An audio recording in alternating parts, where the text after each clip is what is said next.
Sous un soleil éclatant qui baignait le centre d'entraînement du Paris FC ce 4 mars, la scène semblait presque ordinaire. Pourtant, derrière cette journée calme se cachait une rencontre qui en dit long sur l'évolution actuelle du football féminin européen.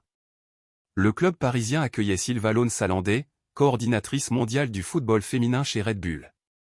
La visite ne relevait pas du simple protocole institutionnel.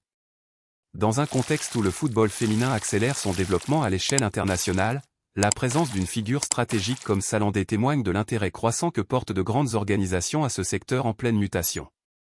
Face à elle, une figure emblématique du football français occupait un rôle central dans les échanges, Gaëtane Thinet. Désormais directrice sportive du Paris FC, l'ancienne internationale incarne cette nouvelle génération de dirigeantes issues directement du terrain et capables de penser la performance sous un angle moderne. La discussion s'est déroulée dans un cadre détendu, mais les sujets abordés étaient loin d'être anodins. Il était question de stratégie, de structuration sportive et surtout d'une réflexion plus large sur la manière d'accompagner la croissance du football féminin dans les années à venir. Ce type de rencontre illustre une réalité de plus en plus visible, le football féminin n'est plus simplement un projet sportif, mais aussi un terrain stratégique pour les organisations internationales qui cherchent à anticiper l'avenir de l'industrie du sport. Au Paris FC, cette visite est également perçue comme un signe de reconnaissance. Le club, souvent dans l'ombre de ses voisins plus médiatisés, poursuit un travail de fond pour s'imposer comme une référence en matière de développement et de formation dans le football féminin. Au centre des échanges entre Sylva Salandé et Gaëtane Thinet se trouvait un thème devenu essentiel dans le football moderne, la stratégie de performance. Un sujet qui dépasse largement la simple préparation sportive et englobe aujourd'hui la structure globale d'un club. Dans le football féminin, cette notion prend une dimension particulière. Les clubs doivent construire des environnements capables de soutenir la progression des joueuses, tout en s'adaptant à une croissance rapide du niveau de compétition et de l'exposition médiatique. Les discussions ont ainsi permis de confronter différentes visions et méthodes de travail.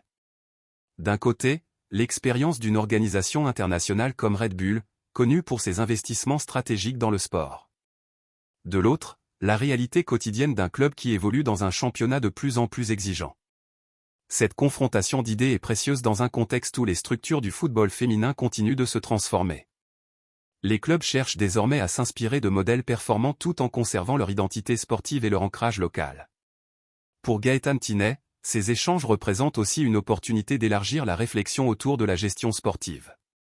La transition d'une carrière de joueuse à un rôle décisionnel nécessite une vision globale du projet sportif. Dans ce type de rencontre, il ne s'agit pas seulement de partager des idées, mais aussi d'identifier les leviers qui permettront aux clubs de franchir un nouveau cap dans leur organisation et leur compétitivité. Au-delà de la simple visite, cette rencontre envoie un message plus large sur la direction que prend le football féminin. Les acteurs du sport comprennent désormais que son développement repose sur des collaborations et des échanges internationaux. L'intérêt d'organisations comme Red Bull pour ce secteur confirme que le football féminin entre progressivement dans une nouvelle phase.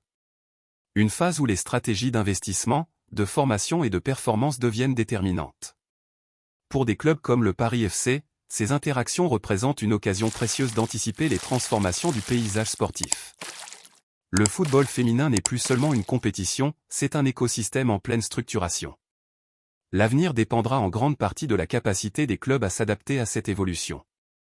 Cela passe par des infrastructures solides, une vision sportive claire et une collaboration constante avec d'autres acteurs du football international.